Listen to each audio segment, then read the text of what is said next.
Yeah, going through a divorce is stressful. But being divorced is delicious. I've been divorced for 4 years, and easily the best 4 years of my life. Easily. Best 4 years of my life. Best part of my life has been my 4 divorced years. Not even in comparison to the marriage, because of the marriage. The marriage is like a larva stage for true happiness. And I'm not saying don't get married. I'm not saying that. If you find someone, fall in love and get married, and then get divorced, because that's when it gets really good. Because here's the thing, my ex-wife and I, we get along so well. We're good friends now. We were never friends like this, and it only gets better because we're divorced. The kids between us, it's the greatest time. I am a devoted and patient father because every week I say goodbye to my kids. You know how good that is? I love you, baby. Goodbye. Daddy's gonna pour whiskey all over his naked body in 10 seconds from now.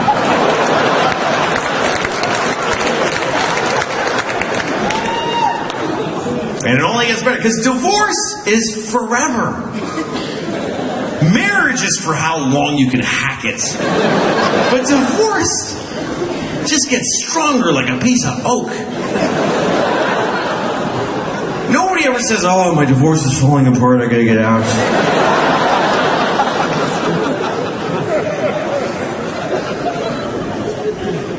My kids went to summer camp. I assume, I can't prove they were there, but they went away for the summer, and so I had 3 weeks that I could do anything I wanted to. I had never had that since I met the woman that I married. I had 3 weeks totally to myself. I didn't have any work, and I had no kids. I thought, geez, I could go anywhere. I could go to Turkey. I could go to India. I could go to Belgium. But I didn't. I just stayed home and went within in a bad way. I had a very Apocalypse Now hotel room kind of a week. And I didn't meet it. I just met parts of me I shouldn't have met. So one day I decided I want to do something different. So I decided I'm going to smoke marijuana and I'm going to go see a 3D IMAX movie. Which, I don't really like pot because pot enthusiasm is annoying to me.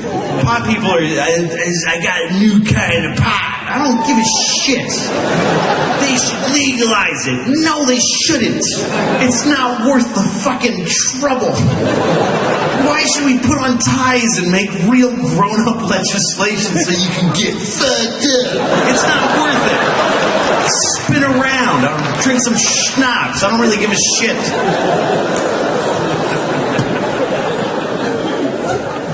But it is fun to get high once in a while and go to a movie, because marijuana makes every movie the greatest movie ever made. And a 3D IMAX movie while high is that easily just sitting there and the IMAX 3D logo spinning in my high face easily beats both my kids' births. It's like a moment. Because those were wonderful moments, but I didn't go, oh my God, during either of them. So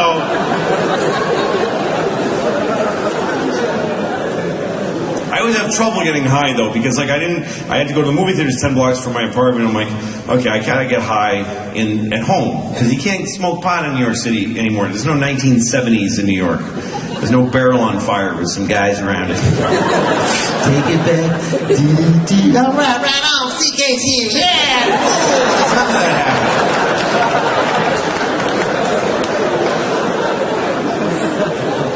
I don't want to get high in front of a yogurt place, you know, so I got high at home with some pot. I had some pot from the 90s that I bought in the 90s, kept it throughout my marriage, kids, divorce, all that. All the times we moved, I kept it in an old shoe.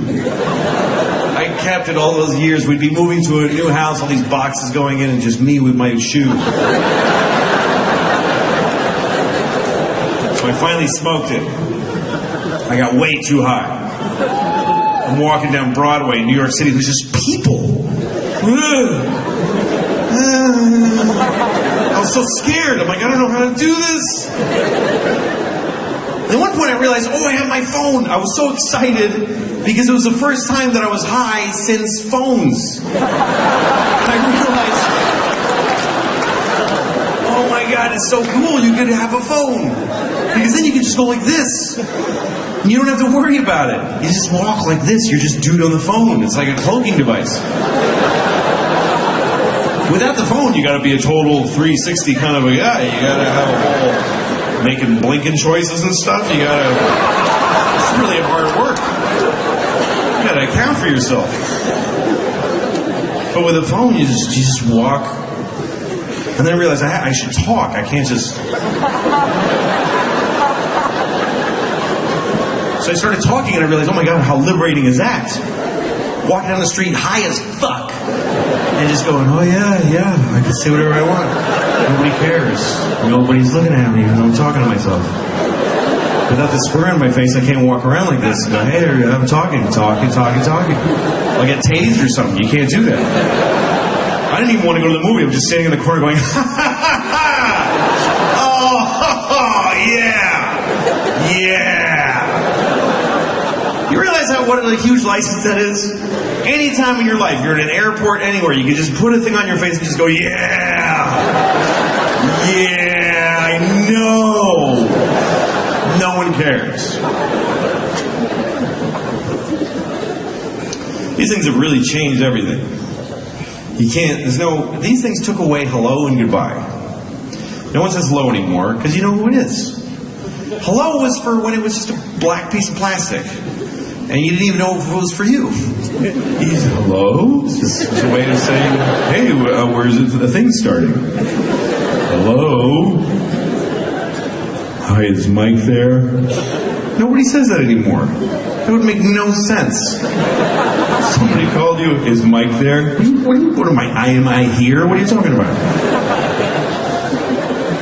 I still do it when people call me. I look and I see who it is, but I still go, hello? Oh, hi! And nobody says goodbye. You just stop talking. And then they're going to be here in a second anyway. No conversation ever ends now. Okay, alright. And then in a second, and also do that. Okay. And then what do you want to do later? And you just keep talking until the person just stops. And you go, so what do you want to do next? And they're just, okay, they're not talking to me anymore. These things have changed everything. If something happens, you have to get it in your phone, or it didn't happen yet. Every time somebody starts kissing, or there's a little thing with a baby, I just can't hold the baby up. Let me get the thing. Don't stop doing it. People go to their kids' functions, like my kids, there's like a dance recital at the school, and all the parents are there, and they're all like this, literally using the phone to block their vision of their kid. Like just almost carefully, I don't want to look at my kid.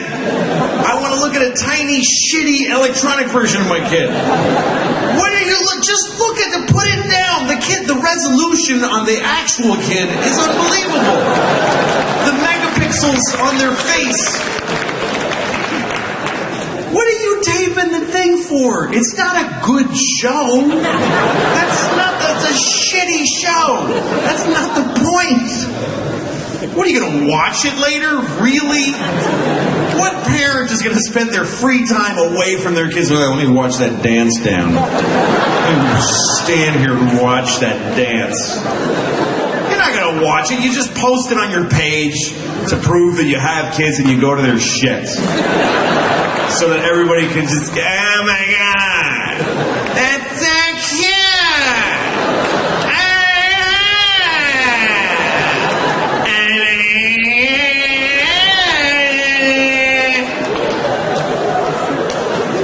And guess what? They didn't watch it either. I hate to tell you, but nobody's watching your videos.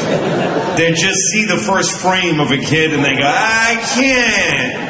They don't give a shit. I promise nobody's watching. Here, I'll prove it to you. Next time you tape your kid's little dance thing, just take 2 seconds of it, and then add like 20 minutes of just your naked asshole. Just go in the bathroom and just record your anus opening and closing for 20 minutes, and tack it on. to 2 seconds of your child dancing. And every one of your friends will write, "That's adorable. I think I see a future star."